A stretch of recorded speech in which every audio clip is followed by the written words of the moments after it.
مسحراتي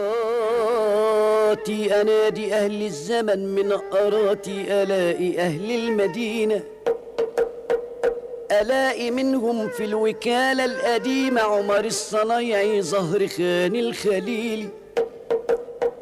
شفته بينقش في صينية جميلة وسمعته يترحم على أستاذه.